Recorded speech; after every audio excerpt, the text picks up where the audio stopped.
2 days. Please feel free to call me V. Don't worry about professor, don't worry about doctor, it's fine. We're having a conversation here. We're all colleagues here looking into this business of education and how best we can help our students in the classroom to be future ready. Okay?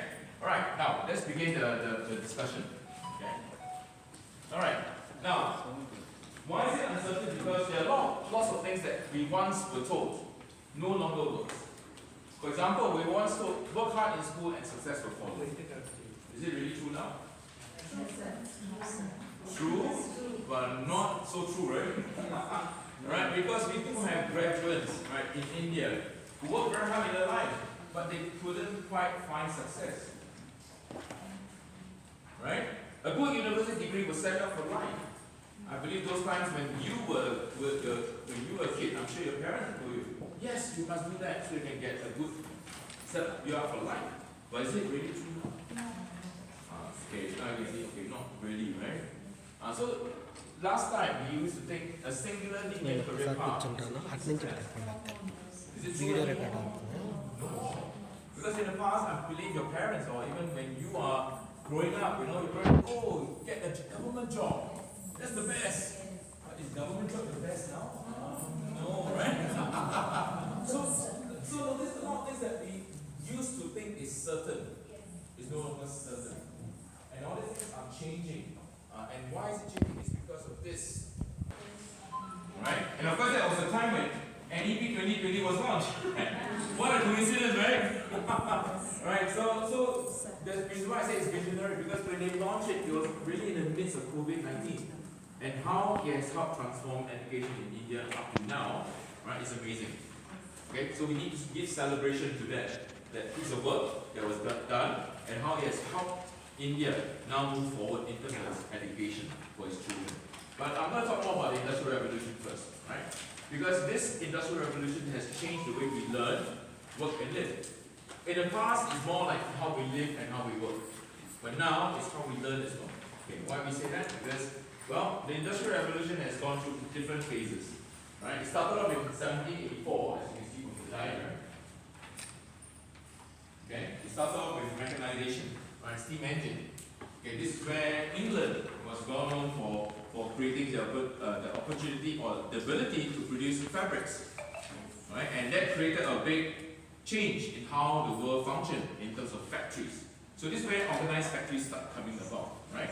Now, Industrial 2.0, right, it's about mass production. And that came about in about 1870, mass production. This is where we get the mega factories, the big factories that came about. Ford, Henry Ford, if you trace the history of automobiles, Henry Ford is the first successful entrepreneur to have a mass factory, right, to produce cars, right, the T90, right, for the American consumers. Right, and so this was the rise of this big assembly plants, and lots of people got engaged in the production processes in the factories. Right, back then, factories was the mainstay, and people go to factories to work, get the money, get salary, and then continue to live their lives. Right, with the money they gain from the factories itself. Right, in many countries in the world, how we became prosperous.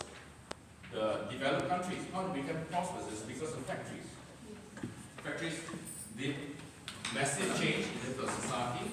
It brought many people from the rural areas into the cities, and that's where the cities are growing. And with the spread of the cities itself, you get more services as needed. It's the same thing that's happening in India now. Right? Lots of factories are setting up in India. Foxconn, right, used to have their factories only in China, but now they're setting up in India to produce the iPhones, right? And there are many big companies that are really looking into the potential of India because it has got good labor force, good education, right? As well as the setup cost is a lot cheaper, right? Because of Mr. Modi's policies, in the industrial policies. So, yeah, the resources as well, right? So many big factories are setting up shops, but the problem is, are they really hiring the number of people into the factories? That is the question, right? So we'll talk about that afterwards. Okay? Alright, so now Industry 3.0, as you can see, was about 1969, and this is where we saw computers coming in. So computers have changed the way that we work now, right? In fact, now we can't live without the internet, right? Because this is how we connect with our loved ones, this is how our bosses send us work, this is how we connect with the children or the parents. So these are things that you cannot live without now.